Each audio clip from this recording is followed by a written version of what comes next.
Genghis sucks. Well, there we go. it is the first edition of the Witchin Kitchen Hour. Woo! With your host, Chef Repa. And Chef Genghis. Ah, yes.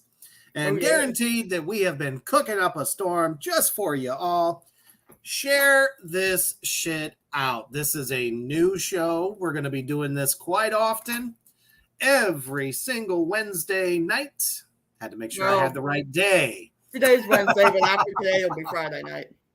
Yes. Yes. Oh, that's right. God fucking. Well, sorry that I'm cool and I get to go see Guar on Friday. So. Well, I think we can make an exception for the Guar. Yeah. Absolutely. So what we're going to be doing, and we preface this by, you better have a dish for yourself, some kind of a snack, not to mention a beverage of choice or whatever have you. And let's discuss some awesome films that really kind of center around eating. Yes. And there are so it's only in the most sick and twisted way that they're actually about eating. Oh, yes. Has to be.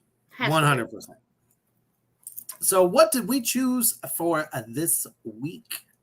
This week we are talking about Texas Chainsaw Massacre Part 2.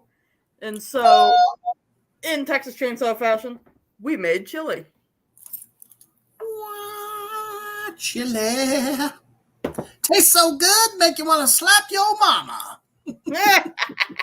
Of course, mine's vegetarian because I'm a vegetarian, but that's beside the point. That's okay. Reaper is on a diet, so. But, you know, the wide words of a Drayton Sawyer. Can't skimp on the meat. Can't skip on the meat, which is why I made sure that the turkey was well primed. So, I can remember back to the first time I have ever seen Texas Chainsaw Massacre Part 2. Mm-hmm. I vaguely remember when I first saw the first one, but I know that I didn't see the first one first. Okay. So my introduction to the Texas Chainsaw Massacre franchise was Part 2. Mm-hmm. And I believe a lot of people, for them, it was the same. You know, especially if you weren't a teenager in the early 70s. I could be wrong, but I almost think I also saw Part 2 first. I'm not sure. I don't remember, but if I did, I didn't like Part 1 wasn't particularly memorable to me, but Part 2 was just because, you know, I adore Bill mostly. So, well, and that's the thing. We love our Leatherface. We do so much, but it is undeniable to say that Bill Moseley really made the film what it became. Mm. I mean, obviously, the dude that played Leatherface in this film undeniably did a fantastic job. Oh, yeah. All the way down to the screaming, the movements. He really kind of brought Leatherface in a more terrifying kind of way. Absolutely. He's a little bit more up close and personal because, you know, the first film was very dingy, very raw. Absolutely. So this one is in, you know, what they would consider in the early 80s, the better in color TVs. Including the, you know, the movie theater. So what's up, Kyler? Glad to see you, brother. We're doing great. We're eating chili. Like we said, number one, share the shit out everywhere. Absolutely. Number two, make fucking sure that you have a snack. Tell us what you're eating. And don't be afraid to be vocal in the comment section there. We love that. Yeah. Absolutely. So let's start at the very beginning of the film. I tell you what, that is one of the most satisfying, like, random character deaths ever. That guy was so annoying. Those two fucking douchebags, typical rich pieces of trash. Mm-hmm. No offense. I mean, if you're wealthy, good for you. But wait a minute. Kyler said, chili. I made some last week. Tonight I had sausage, onions, and potatoes. That's what I'm talking about. What kind of sausage was it? Hopefully the finest cuts of meat. You can't skip on the meat. I mean, that's just, we'll get to him in a second because that diabolical motherfucker was a home fucking run in this film. Absolutely. Which I was so excited at the fact that he was in the first one, the very first one, and they were able to get him back. Absolutely. I'm going to pull this up real quick. Okay. Okay. Because I want to make sure that I know my memory is good, but, it's always good to make sure that I have the right names. Okay. So Bill Johnson, and if you've ever seen Bill Johnson before as Leatherface, he is a big guy. Ooh, yeah. Super big. So we got these two little rich pricks from college somewhere in Texas driving around thinking they're cool. Mm-hmm. And I don't know about you, but Texas is full of cops. Yeah. And how in the hell did they miss these two dickheads in a fucking Mercedes-Benz driving at the most ridiculous amount of speed? And shooting mailboxes. And shooting mailboxes and road signs. And there's no cops around? Yeah, that's a good point. I mean, were they back roads or something? It looked like a highway to me. Or like a major road.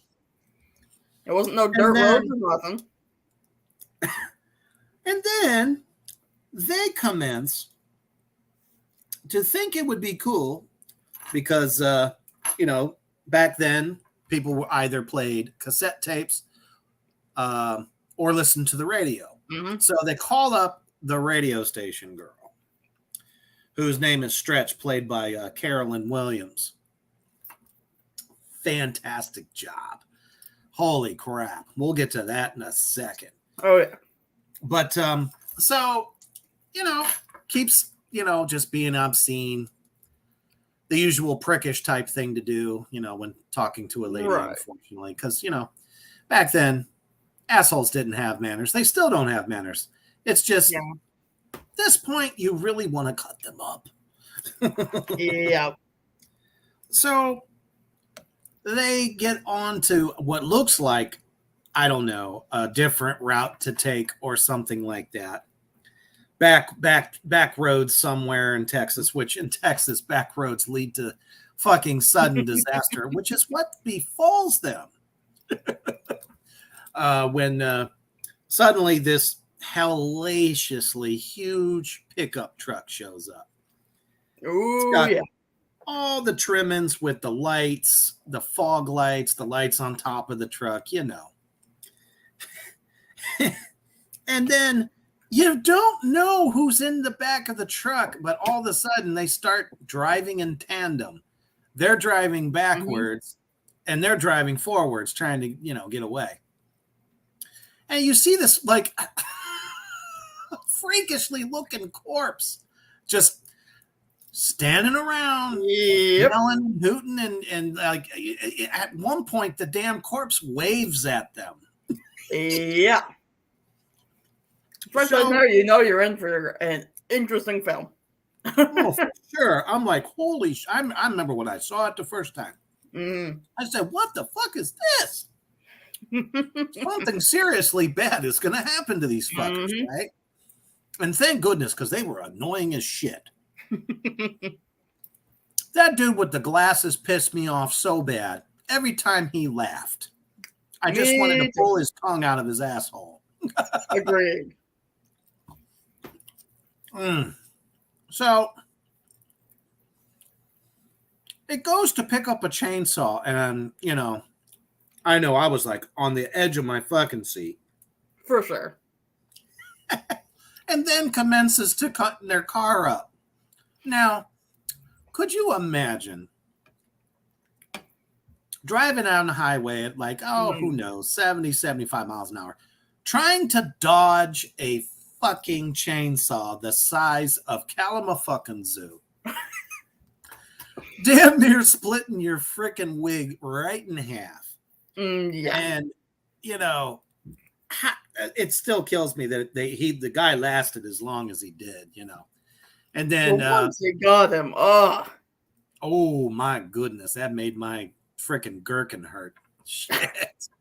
I must mention though, the special effects in that movie, especially that scene with the head cut in half and the blood spurting up out of it, that was very well done. Very practical, very real. Absolutely. And that's one of the things I think this movie really symbolizes is the use of practical special effects that deliver so much more than any CGI could ever do. I don't know. That's one question I have for everybody out there in Three Witches Land. What is your take on special effects when it comes to horror films and CGI? It's, I don't know. It doesn't do shit for me. No, there's like some movies where you really need it unless you want to spend like $1 million on fake blood. Oh, for sure. But well, let's look at it from this standpoint. Is it more expensive, for the materials to do practical effects, or is it more expensive for CGI technology? Well, it depends on how good you want the CGI. Well, let's face it. You can go on any night of the week on fucking Sci-Fi and see the worst CGI. Yep. I mean, it looks like a fucking fifth grader did it. Oh, it's bad. So,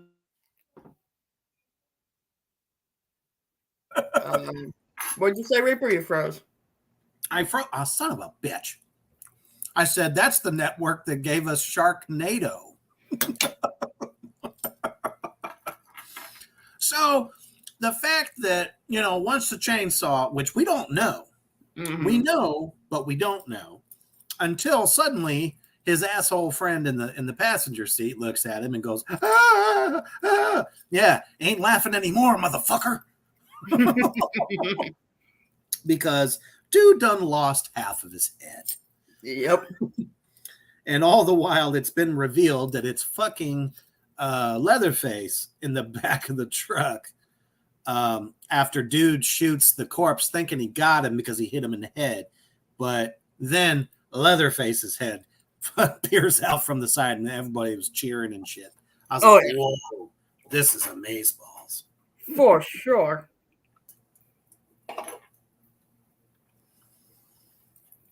And, the fact that I think Nubbin, which is the corpse's name, which I don't know if some of you know your Texas Chainsaw history, but who is Nubbin? Or should I say, who was Nubbin? Do you know, gangers? Can't say I do, brother. I don't remember. It was actually revealed in the film during the psychotic diatribe of Drayton Sawyer, giving one of his little famous time is money speeches. And, asked where Nubbin is. And he actually refers to Nubbin as Chop Top and Leatherface's brother. So, I know it's so fucking fast, but it's in there. It's one of them things that if you're just, kind of watching it, you miss it. It's like those little Easter eggs, you know? Yeah, for sure. Nubbin, wait a minute. What does Kyler say here? Going to be lurking most of the night tonight, just more tired than usual. Oh, I hear you, well, dude. you know, totally fine, brother. No problem. As long as we're entertaining you, that's all that matters. Exactly. So, Nubbin is actually the first brother in the first film. Right. He's the hitchhiker, right? Mm-hmm. Yeah. I have watched the first one, I don't know how many goddamn times, and not once did I ever hear them refer to him as Nubbin. Yeah. Did you? Not that I can think of. So that's one of those little fun little facts about the film. And there's another one too. There was actually more to that opening scene than just the two assholes getting destroyed in that fucking car wreck after Leatherface destroyed the driver. Apparently, after that, they go down below that bridge. It's a deleted scene, deleted sequence that was deemed way too over the top for audiences. Oh, I haven't As heard if cannibals are not themselves just, you know, really kind of hard to swallow kind of shit. But I found this later on. Somebody had sent me the footage from some fucking website that specializes in deleted horror scenes that were too gruesome for theaters. Anyways, there's an entire fucking football team with cheerleaders partying. Oh? Yeah, down underneath. And they happen to pull up. And what do you think would be on their minds? They're thinking, well, goddamn, look at all the meat. Yep. I'm sure they just drive right through with the chainsaw out, right? Pretty much. Pretty much. I guess it was so slash-tastic. I mean, I've seen it. I've seen it a long time ago, but man, I just remember it was so bloody, so many body parts. Just awesome, awesome sequences. And, you know, we've at this time been through some Jason films, some Freddy films, and obviously, you know, Michael Myers. So how was that a little too extreme for theaters? I mean, you think about it. This came out in what, 86, right? Yeah, I believe so, yeah. I mean, at that point, had we seen a body count that high all at once in a film? Motherfucker, you could have seen a body count that big or bigger in a Rambo film back then. No, that's true. Sylvester Stallone, you know, one of the biggest action stars of that whole decade. I mean, every single movie was all about the body count. How many people did he? He took down an entire country. You know, it was all about, you know, that kind of shit. So to me, I'm just like, you know what? You could have left that in there. That would have been cool. But who knows? Maybe they had to save on screen time. I don't know. But you tell me we need, you know, jumps ahead a bit here, but like, you know, we need the entire scene of that asshole buying the chainsaw, or every time when he's running around going, you know, bring the place down. You know, we easily could have cut a little bit of that out and included the bridge scene. I agree. But the thing about Dennis Hopper's fucking character, and he did it so well. Oh, yeah, he did. I really dug him in this role because typically he's the bad guy, and here he's the good guy. Yep. So, who happens to be the brother of the guy in the first film who was in the wheelchair. And they actually reference that once he gets down into that amusement park that ends up underground. Which they never fucking explained that one. No, they didn't. I just don't get it. Like, what? But talk about one of the all-time best bad guy layers. Oh, yeah. So fucking cool. It was probably built, I don't know, 40, 50 years prior. You know how weather changes every year and stuff like that. Maybe they built it on ground that wasn't solid and it just ended up going underground. But man, they turned that place into one of the coolest fucking house of horrors that I could ever imagine. Absolutely. Now, the sad part is they never capitalized on that. No, they definitely didn't as much as they could have. This was also the only film that they ever used that layer. Everything else after that and before it, obviously, what happened in a regular house. I really wish they would have made, a sequel and have it pick up right where part 2 ends. Absolutely. I need more Chopped Up, damn it. Yeah. What the fuck made them think that they did not need him for future sequels? There was something about it.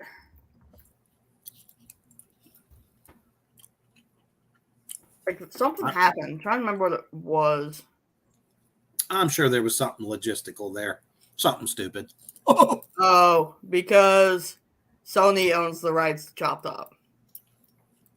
So Bill would have to buy the rights to the character to use it again. Bill would, or whoever's making a movie or whatever. What in the utter fuck? Yep. You gotta buy the rights to your own fucking character? Yep. Get the hell out of here. Agreed. Any damn way. I swear. All these media companies just get their money, don't they? Oh, absolutely. So, basically, what's been happening there is the two boys, the two brothers, Leatherface and Chop Top, go out and round up a bunch of bodies in order to, have meat for the house, obviously. And for their dad's fucking chili, because, he's Mr. Pristine chili cook. Oh, yeah. Winner for the second year in a row. That's right. So, they get busted because Dennis Hopper's character. Dumbass 2. Right. So they killed that guy on the radio. Of course, they didn't realize it was on the radio, but that's what happened. So he ends up, Dennis Hopper was listening to Stretch's radio show. And no? Wait a minute. I didn't say that right, did I? No. She brings it to him. Yes. That's right. God damn it. Well, anyways. Chopped Off was listening to radio and called Drayton, was like, Paul, check us out. Right. So, naturally, Daddy's mad. Oh, yeah. Basically says, you idiots, go take care of it. That's right. So, Dennis Hopper ends up convincing her to play it as a request on the hour, every hour. And so they know exactly where to go. And don't tell me why that fucking 10-gallon hat motherfucker hawking a loogie every 5 seconds ends up leaving the place. I think he probably went out to get food for him or something. Any damn way. She's all by herself. And then all of a sudden, she starts hearing all this fucking commotion down in the downstairs area. Yep. And finds fucking Chop Top sitting there fucking with shit. Looking like Sonny Bono on crack. Yeah. and just spooky as fuck. Oh yeah. And I thought she handled it pretty good. You know, for the really most part. Did. Like maybe he's just some psycho fan, gets in there, whatever. She's like, well, maybe if I entertain him for a second, since he says that she's his favorite, she takes him on a quick little tour. Here's the lamp. Here's the paper shredder. Here's the typewriter. It's like, what would you do in that situation? Right, and the door ends with the exit sign. EXIT. Exit. There's the door. And then he asks her for the request. She loves that, or he loves that little number that she's been playing all fucking day. Mm-hmm. That lefty request. Well, he done shown his colors, and well, fucked up thing about it is, I bet you he probably could have got a good swing on her if it wasn't for the fact that Bubba Leatherface busts through the fucking wall there or whatever and fucking hits him right in the plate. Now, mind you, just there's something eerie about the fact that Chop Top is constantly scratching the plate. Now, obviously, I don't have a metal plate in my head. Neither does Genghis. So we don't know if that shit is, you know, real itchy, but he's constantly just itching at it, and then whatever flesh gets burned off, guess where it goes? Down the hatch. Absolutely. So knocks his fucking wig off, and that's the only thing he says first. Oh, Leatherface ruined my Sonny Bono wig. And it's, of course, the big catchphrase, "You dog dick." You dog dick. Lick my plate. I mean, there is so many one-liners in this film that they just are iconic and will last a lifetime. Oh, yeah. Me and my parents quote lines from that movie all the time. Oh, I wonder what that's like. Hey, what you making? Shut up, you dog dick. Good family wholesome dinners, you know. Shit, that would have made me laugh as a kid. But so she's now in the fight for her life. Yep. And it almost seems instantaneous that Leatherface seems to fall for her. Mm-hmm. I mean, was it the Daisy Dukes? Was it the crop top, you know? All that shit, you know, typical 80s horror shit. Oh, yeah. I mean, it's fucking Texas. Every chick back then looked like, what's her name from the Dukes of fucking Hazzard. So, I to this day, the argument still remains. Mm. Was he humping the chainsaw? I mean, when he had her cornered. Like it. I mean, you're doing like, it looked like it. And he looked like he was getting his rocks off at the same time. Yep. That was some, I mean, I remember looking at mine. You know, chainsaw, the motor vibrates, right? Whatever I mean, for you, man. He was holding it down there by his crotch. He was pretty turned on by the fact.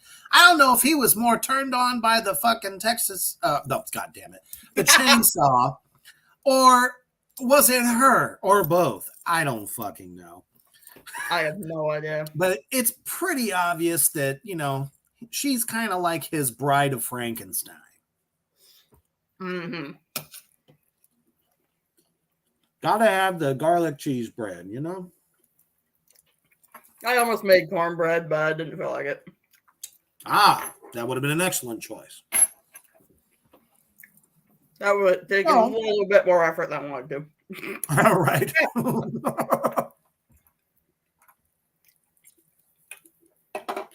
And the whole time she's like, oh, I know you're good. You're good, aren't you? Oh, you're really good. And that whole time, I'm just like, is she into this too? That's what I'm saying. I'm like, lady, you're basically telling him that he's a fucking stud, right? Yeah. All the while, Chop Top's down there. Fucking Loogie Hawker guy comes in, and he just didn't even know what hit him. He just did not. So fucking sinister. That is what. Uh-huh. I mean, I have never seen a character. Now, I've seen a lot of horror movies up to that point. Never saw a character that was so happy-go-lucky and just I know. beating him in the head with a hammer, and he's going the whole fucking time. Oh, yeah, he's fucking laughing, going, incoming mail. It's like, oh, wow, I love this. You know, something tells me Mr. Mosley had too much fun making that film. That is exactly one of the questions I want to ask him. Me too. Which, you know, as we see later on in House of a Thousand Corpses, he did something similar to what he did in Texas Chainsaw 2 when he was torturing Fish Boy. That is true. Cuts the guy's fucking hand off and starts like wiggling it on his face like it's like slapping him in the face. And he's fucking just dying fucking laughing. I'm like, dude, that is Chop Top to a fucking T. Oh, for sure. And these lines, I swear, I don't know if anybody knows. Like, for real, I just speculate. He had to have done a lot of improvisation. Oh, absolutely. Because some of the shit that he came up with doesn't sound like a script. No, it doesn't. Just thoroughly impressed with that whole sequence. Absolutely. And then we definitely figure out that Leatherface in love with this chick for some reason. Who, by the way, has one of the best screams in the business at that point. Oh, absolutely. I know everyone says Jamie Lee Curtis, but I'm telling you, Carolyn Williams, her screaming was epic in this film. And in my opinion, has definitely solidified her place in final girl status, as well as a scream queen and one of the best of all time. Yet no one talks about her. Yeah. And then, holy fucking shit, the fucking Hatchet movies come out, and she's in the last one of the trilogy. Yeah. I mean, obviously much older, blah, blah, blah. Girl still got it. Oh, absolutely. Holy shit balls. You know, she has to be like in her 50s at this point when that film came out. And she was awesome. All the fucking way. From the point Leatherface tries to like scare her and he wants to kill her, he's conflicted. He wants to, you know, stuff his sausage in there. But she's screaming the whole time. The whole time. And little outbursts here and there, little breaks in there where she doesn't have to scream. Soon as it comes right back, it just gets even more shrieky. You know what I mean? So she's definitely aces in my book. Agreed. And so we know Leatherface likes her. He lets her go. Yep. He hits the wall a few times with his chainsaw. She's screaming. And, you know, Chop Top, he's not exactly the smartest. No, he's definitely not quite all there, which is probably why he didn't realize that, you know, Bubba's chainsaw wasn't coated in blood. For sure. He didn't even, all he did was ask, did you get her? Did you get her good? Exactly. And it's like, okay, cool. And they take off. Of course, she's right behind him. it takes a lot of fucking cojones to run after the killers. I mean, hell, maybe she actually did have feelings for Bubba. I mean, why the fuck else would you chase him? I don't know, because I think she had the hots for Lefty. She definitely did. That's a good argument. And LG had the hots for her. For sure. She didn't want nothing to do with that cowboy. And he even at one point gets pissed off that she doesn't take his advances. Yeah. I thought that shit was hilarious. I'm like, nah.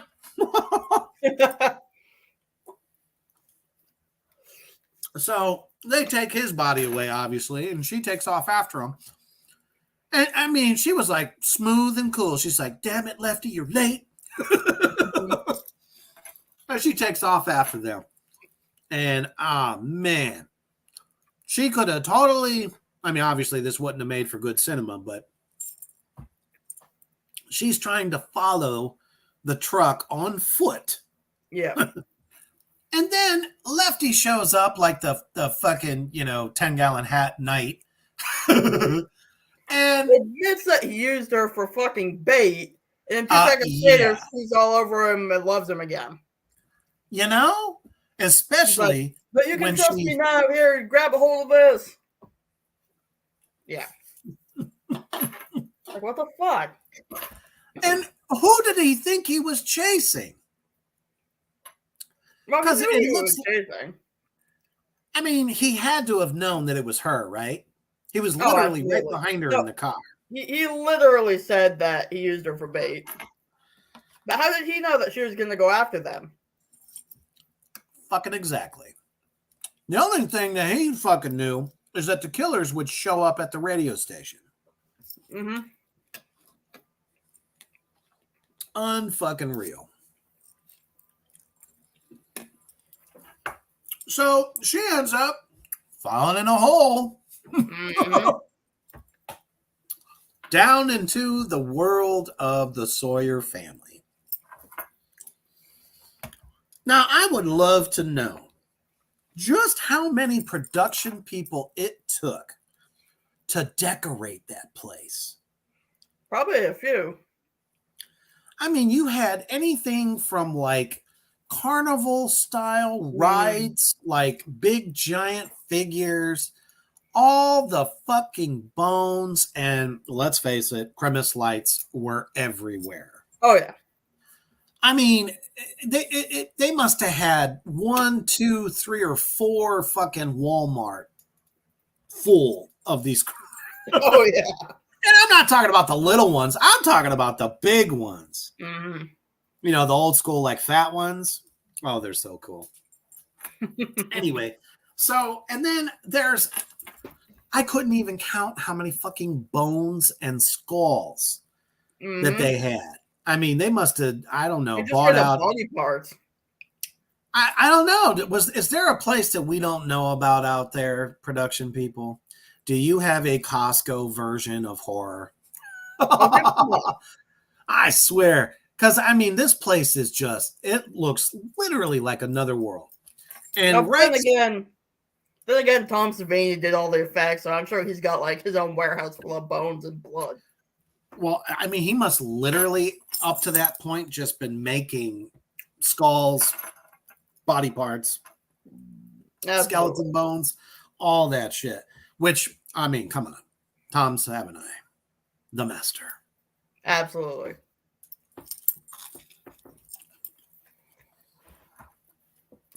So, and of course, where does she end up when she finally hits the bottom?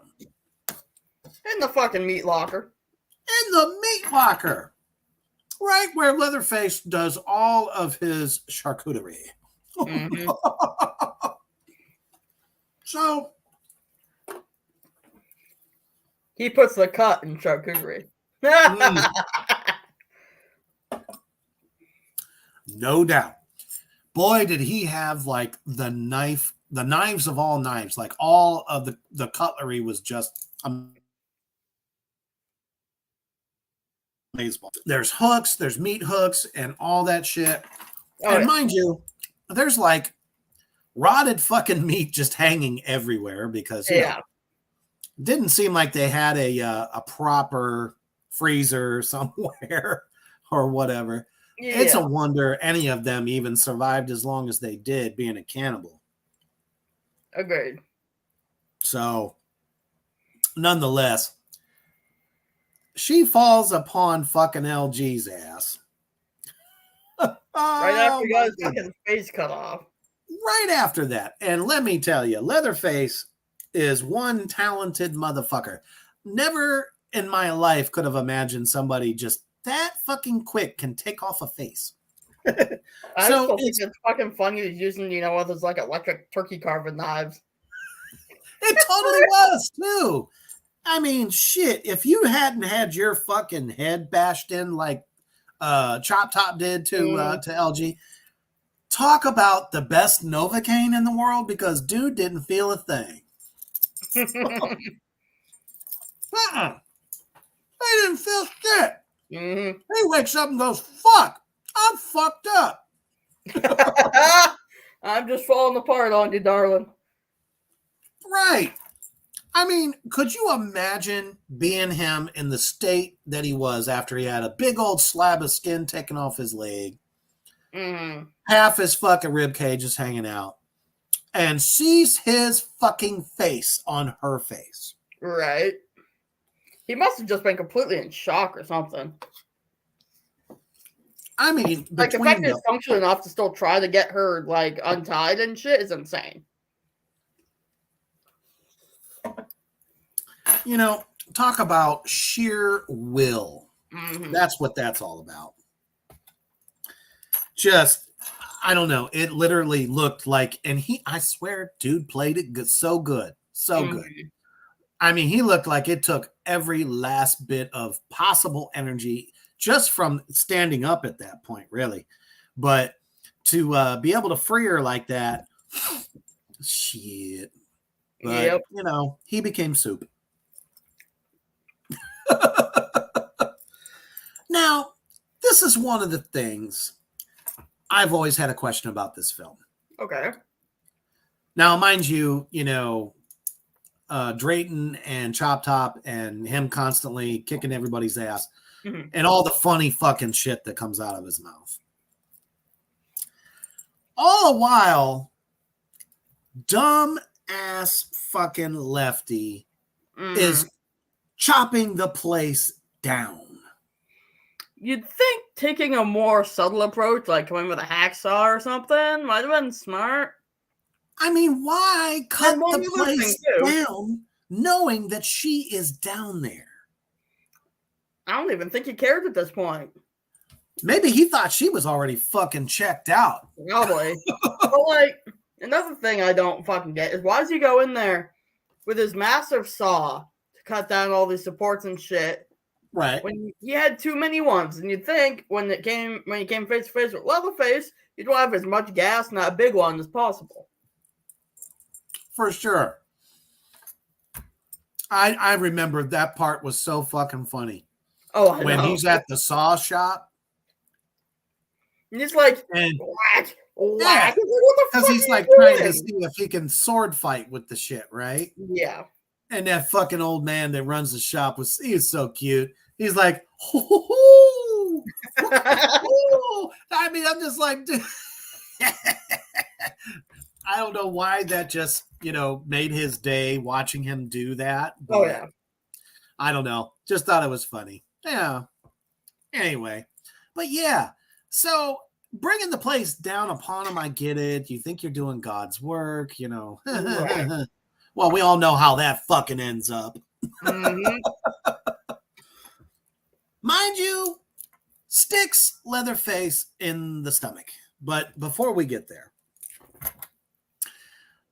a wonderful homage to the very first Texas Chainsaw back in 74. Now, mind you, 74 to 86 is like 12 years apart. Ken Everett plays Grandpa. Yes. Grandpa Sawyer looks like he's about 150 years old. Yeah. Could you fucking imagine being like 100 fucking years old after you've been dining on humans your whole fucking life? Mm-hmm.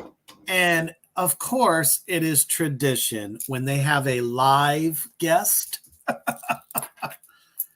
to give Grandpa the hammer so that he can hit the person, whoever they got, over the little, trough or whatever you call that, basting bin. I don't know. Yeah.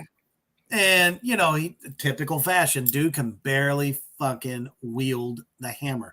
But you can see, though, after Chop Top gives him a little taste of her blood, he's all fucking excited, like, that's going to be good. Oh, yeah. And, he played it so good, looked like he took all his strength to finally hit her in the head with that thing, and pow, oof. Oh, yeah. That made me cringe. The size of that fucking hammer coming down on your head, I don't care how much force is behind it, it weighs what? 10? 10 pounds, maybe? Yeah, 15? maybe. So you got like a 15-pound fucking hammer coming down on the back of your dome. I'm telling you right now, it's lights out, motherfucker. Oh, yeah. Although for some reason, it just, put her into shock or something, because you could tell it hurt. And then she looks up and there's King fucking Dingaling with his fucking 3 chainsaws. Bringing in the harvest. Bringing in the sheaves.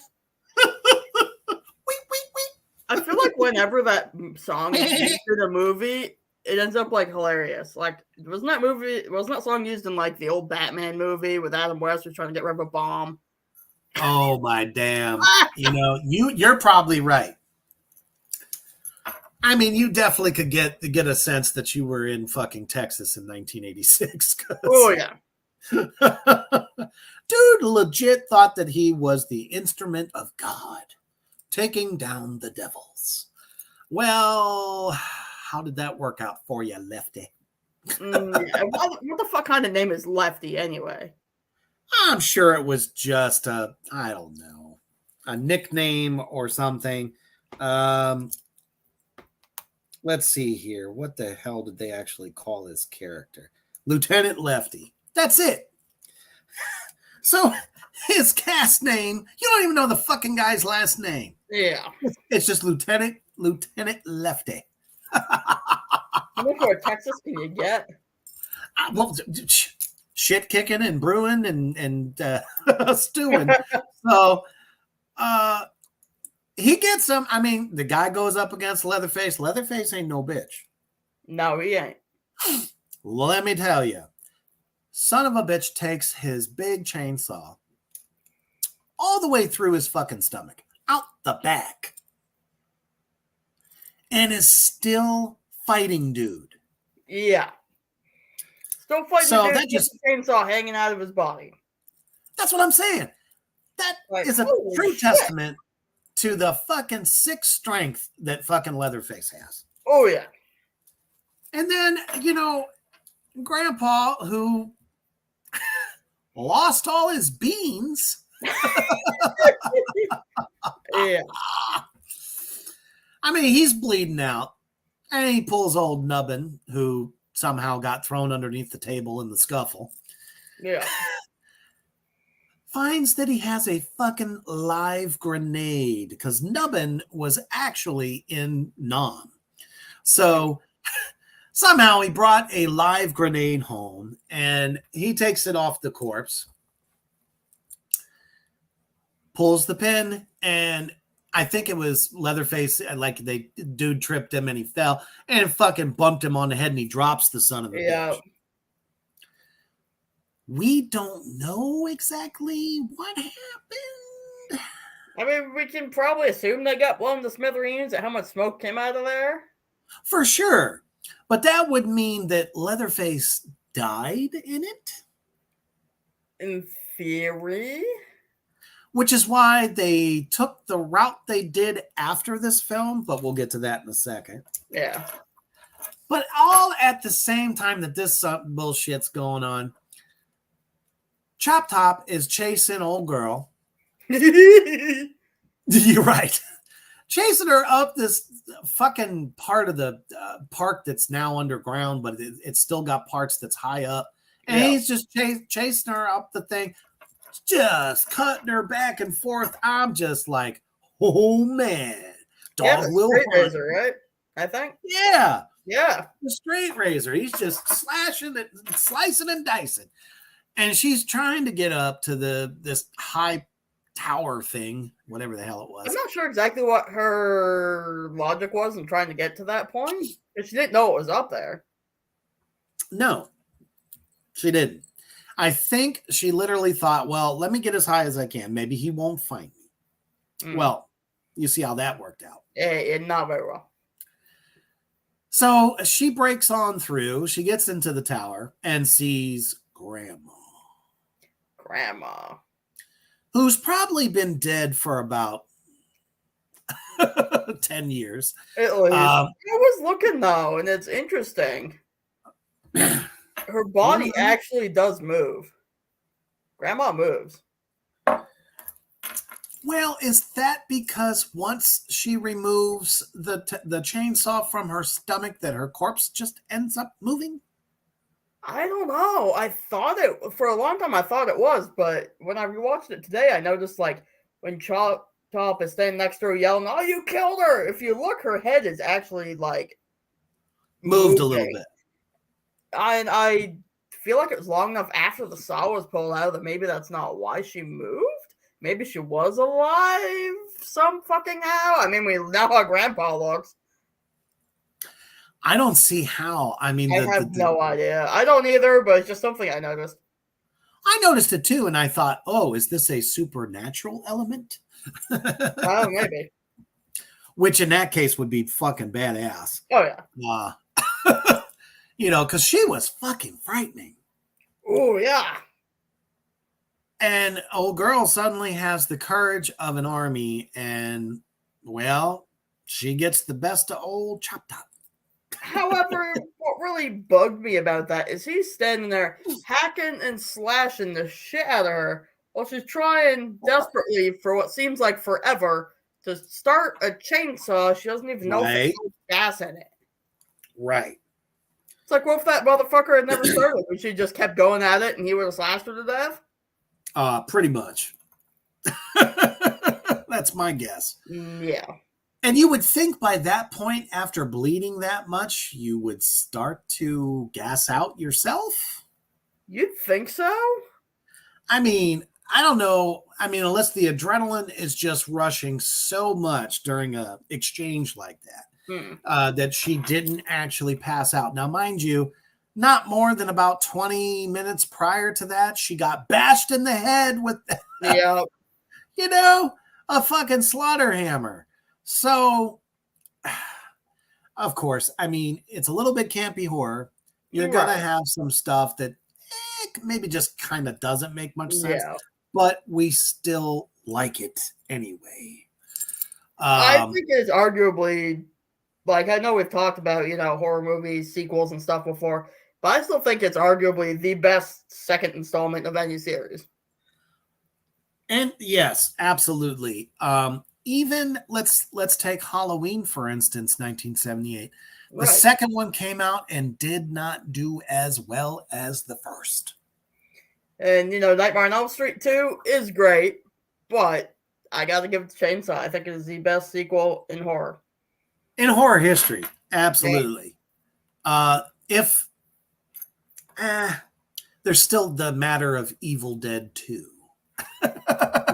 That's fair. Another really successful fucking sequel, but I still have to say, I mean, all the way down, you knew that this film was going to be a hit because they did a movie poster of the fucking Sawyer family looking like the Breakfast Club.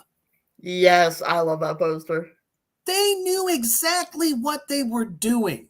And Oh, man, everybody ate that shit up because at that time in the 80s, fucking Breakfast Club was like the biggest fucking movie ever.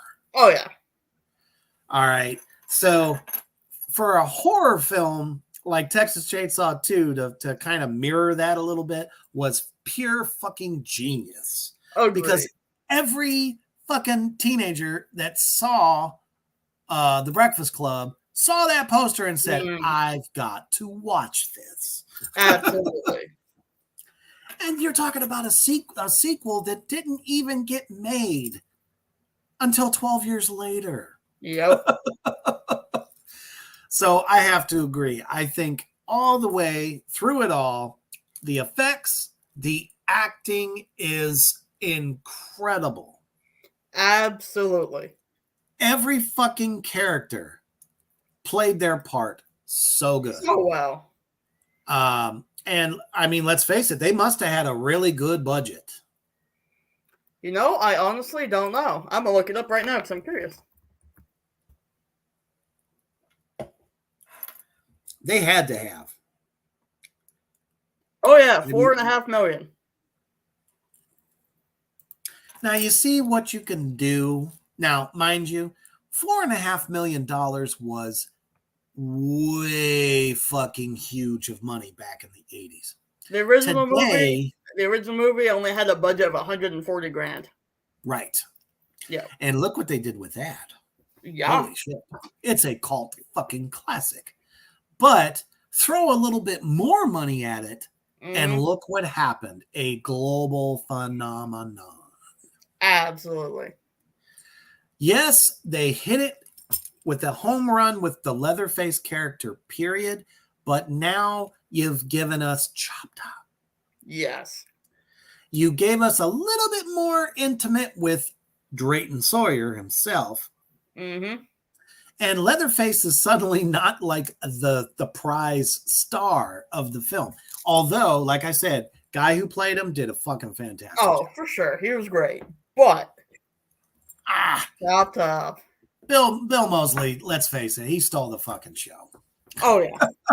As expected, since he's like the best actor ever. Every fucking role he does. You know, it was so funny. Me and Kelsey was watching Z Nation the other day. Did you know that Bill Moseley was in one of the episodes? Yeah, he was that like army commander guy. Yep. Oh yeah, I was like, great. So weird too to see him that way because you hear the Chop Top in him, like his voice. Even Otis, like you hear the way Otis talks, you know, in his voice. It's like, it doesn't matter what character he's playing. It's diabolical. Oh, yeah. So, I mean, there's a reason. I mean, and he's out there at the cons right now, all over the United States. If you get a chance to meet this living legend, do it. It's amazing. Fucking do it. He's the nicest guy on the planet. Oh, for sure. Totally approachable. Oh, yeah. And he cares about his fans. Oh, for sure. I'm pretty sure he gave me a discount when I met him because I wanted to take a picture with him, and I bought an autograph poster, so he like knocked $10 off. See, Chop Top makes deals. He's a humanitarian. But yeah, seriously. So, and those of you out there in Three Witches Land, thank you obviously so much for being part of this monumental first show. Let's see. Where is it? Oh, here it is. But secondly, if you haven't seen Texas Chainsaw 2, you need to include this because everyone is watching their favorite, you know, scary movies all week long, all the way, you know, and well, for most of us, it goes past Halloween, but you know, the average person watches at least one or two a day. Include this in your playlist. Absolutely. Oh, I found it. There it is. Oh yeah. Look at that. Oh my goodness.